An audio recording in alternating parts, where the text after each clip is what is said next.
U.S. Senator Mike Crapo had an opportunity yesterday to sit down with the latest nominee for the U.S. Supreme Court. That was Amy Coney Barrett. 7:52 on KLIX. Bill Colley along with Steve Millington this morning. And the senator, of course, is a member of the Judiciary Committee. He will be involved in the hearings and then obviously the vote, the actual confirmation vote. Senator, I know we're kind of squashed for time here just a little bit because for some reason I had a marathon commercial break. Not that that's bad from a keeping the lights on perspective, but you had that opportunity to sit down with the nominee yesterday. Welcome back, and maybe tell us your impressions of the woman. Well, thank you, Bill. And you know what? The fact is she is an outstanding, qualified, capable nominee. I don't think that the president could have found somebody who was more qualified. You'll recall we've had a chance to look at her before. She was nominated to the Seventh Circuit Court of Appeals 3 years ago, and that's when I first met her.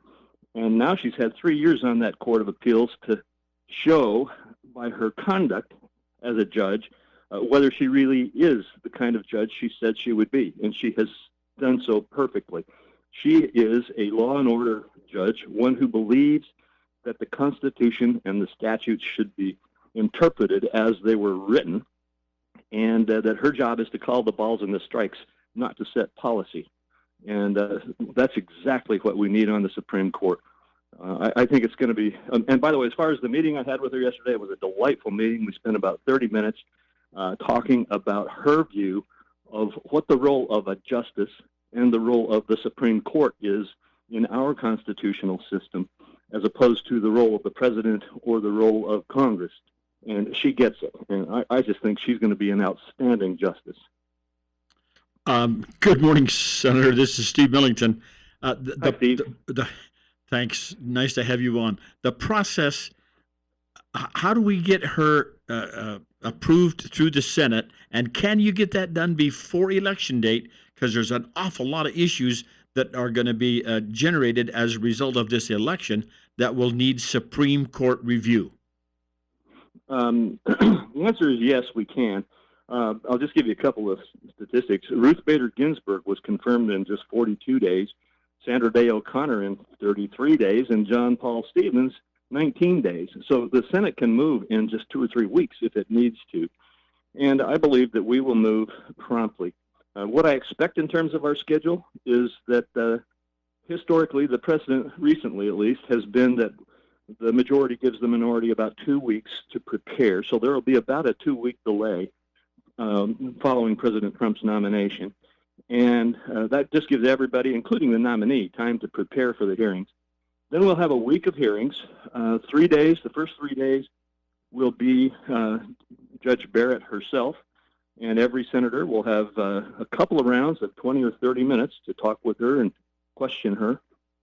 And then the fourth day will probably be witnesses. Each side will get to call their own witnesses and have them come in and evaluate her as a nominee. And then we may vote the next day, or if not, we could vote within days of that. So I'd say in about 3 weeks from when President Trump made the nomination, that we could be wrapping this up in the committee. And then, of course, Mitch McConnell would have the ability at his discretion to set the vote. And I can't speak for when or how he will set the vote, but I believe that he will move promptly, and the vote could be on the Senate floor shortly after the time frame I just laid out. Got a couple of minutes to go. Obviously, the other side has liked to spring surprises in these things. Do you expect we'll see some attempt like that? Well, we're ready for it. I don't think that if they pull some of the scurrilous attacks that they did on Kavanaugh, something like that, I can't see how they can do this to her. But I'm sure that they might try. And if they do, we aren't going to let this thing be drawn out like it was drawn out last time. So, yeah, it could happen. We know that it could happen.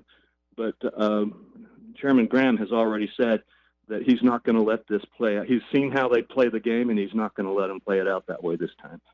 I was going to say you're going to move quickly, very quickly. It would be great if we could have that confirmation completed and have her sworn into the bench before some of these really egregious lawsuits end up in the Supreme Court's decision. Yeah, I agree. We need a full court at all times, but particularly now as I mean, we know that the Democrats and frankly, probably the Trump team are already having legal teams look at all of this because there is such a battle over this.